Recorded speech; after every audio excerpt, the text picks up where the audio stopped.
शेतकरी बांधवांसाठी अत्यंत महत्त्वाची बातमी आणि दिलासादायक बातमी। शेतकऱ्यांच्या खात्यामध्ये सरसकट 2 लाख रुपयांची कर्जमाफी जाहीर करण्यात आली। कोणत्या शेतकऱ्यांना पैसे मिळणार आणि कोणत्या शेतकऱ्यांनाही सविस्तर माहिती या व्हिडिओच्या माध्यमातून आज आपण पाहणार आहोत।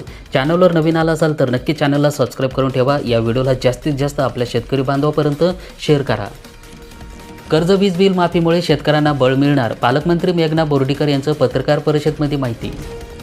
खुल्या खाद्यतेलाचा बिनधास्तपणे बाजार, ग्राहकांच्या आरोग्याशी खेळ, कारवाईच्या प्रतीक्षेमध्ये ग्राहक।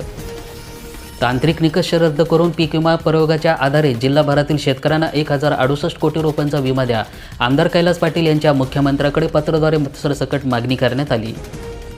पीक विम्यासाठी 2 लाख अर्ज दाखल झाले, 602 कोटी रुपयांचं घेतलं कवच।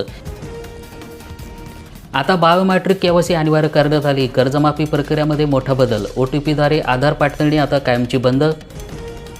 केवायसीसाठी शेतकऱ्यांची लूट सुरू झाली, सेवा केंद्रावर मनमानी शुल्क आकारण्यात येत आहे, आर्थिक अडचणींवर प्रशासकीय नियंत्रण हवे, शेतकऱ्यांनी केली मागणी। आता भाजप विरुद्ध भारत संघर्षाची सुरुवात झाली, उद्धव ठाकरे देशभरातील तरुण मुलांना सुवर्णपान। रुग्णाचा मृत्यू झाल्यास वैद्यकीय कारणाचं प्रमाणपत्र देणं अनिवार्य करण्यात आले, आरोग्य विभागाकडून नवीन अधिसूचना। शेतकऱ्यांसाठी मोठी आणि दिलासादायक बातमी सध्या पाहायला मिळत आहे। पहिल्या यादीतच शेतकऱ्यांच्या DCCच्या 40 कोटी रुपयांची कर्जमाफी, जिल्हा बँकांच्या 7657 शेतकऱ्यांची होणार सरसकट कर्जमाफी। 623 कोटीमुळे जिल्ह्यांच्या विकासाला गती मिळणार, DPCच्या निधीचं 31 जुलैला होणार नियोजन। शाळांना काय हवं ते सांगा, नागरिक देणार तुम्हाला मदतीचा हात। शुद्ध दुधाला चांगला भाव येणार, अनुदानावर गाय म्हशी शेतकऱ्यांना मिळणार। खुल्या प्रवर्गाला 50 अनुसूचित जातीचं अनुसूचित जमाती प्रवर्गासाठी 75% शेतकऱ्यांना अनुदान मिळणार। राज्यातील पुढील 4 दिवस पाऊस असणार, विदर्भामध्ये मेगा गर्जनेसह वादळी पाऊस आणि मराठवाडा हलक्या सरी असणार। कर्जमाफीच्या यादीत शेतकऱ्यांच्या नावासमोर अर्धवट रक्कम, महाराष्ट्र ग्रामीण बँकांच्या शेतकऱ्यांना आधार परवानीकरण करणे थांबवले, सरकारने शेतकऱ्यांना फसवल्याची झाली आता चर्चा सुरू। पारंडा तालुक्यातील 1157 अपात्र कुटुंबाचं रेशन कायमचं बंद झालं, केवायसीला 31 जुलैची मुदत। पीक विम्यापासून राज्यातील शेतकऱ्यांची वाढती दुरवस्था पाहायला मिळत आहे, नुकसान भरपाईपासून शेतकरी पुन्हा एकदा वंचितच। मालेगाव तालुक्यातील 5000 शेतकऱ्यांना दिलासा मिळतोय, माजी अध्यक्ष दिलीपराव जाधव यांना दिली शेतकऱ्यांसाठी आनंदाची बातमी।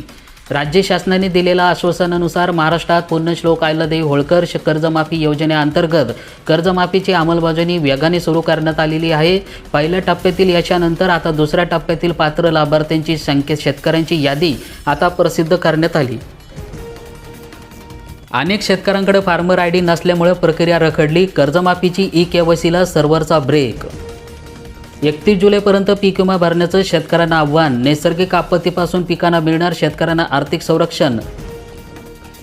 40,000हून अधिक शेतकऱ्यांची केवायसी अद्याप बाकी आहे, कर्जमाफी योजनेतील यादीत घोळ, रकमा कमी दाखवल्याच्या शेतकऱ्यांना केल्या तक्रारी। कर्जमुक्ती योजनेतील जिल्ह्यातील 3444 शेतकऱ्यांची यादी प्रसिद्ध, गाव चावडी ग्रामपंचायत आणि बँकामध्ये याद्या उपलब्ध झाल्या, जिल्हा उपनिबंधक यांनी दिली शेतकऱ्यांना माहिती। अन्य पात्र शेतकऱ्यांच्या पदरी उरली निराशाच, कर्जमाफीची यादी प्रसिद्ध, मात्र शेतकऱ्यांमध्ये नाराजीचा सूर। ज्वारी खरेदी बंद झाली, मुदत वाढली पण टार्गेट अद्याप मिळेना, पातूर तालुक्यातील दोन्ही केंद्र ठाम। दोन्ही राष्ट्रवादी काँग्रेस एकत्र येण्याच्या हालचालीला वेग आला, अमित शहा सोबत सुप्रिया सुळे तटकऱ्यांची चर्चा। मी महाराष्ट्रातच आहे, दिल्ली भेटीवरून सुरू झालेला चर्चांना मुख्यमंत्र्यांना दिला पुनर्विराम। आता E20ला विरोध करणं म्हणजे आपली पुढची पिढी संपवणे, पाशा पटेल यांची टीका।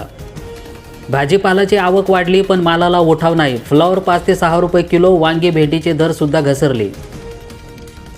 महाराष्ट्रातील शेतकऱ्यांना केंद्राकडून मिळणार 335 कोटी रुपयांची भेट, राष्ट्रीय कृषी विकास योजनेच्या दुसऱ्या हप्त्यासाठी पात्र ठरणारे महाराष्ट्र पहिलं राज्य, कृषी मंत्री दत्तात्रय भरणे।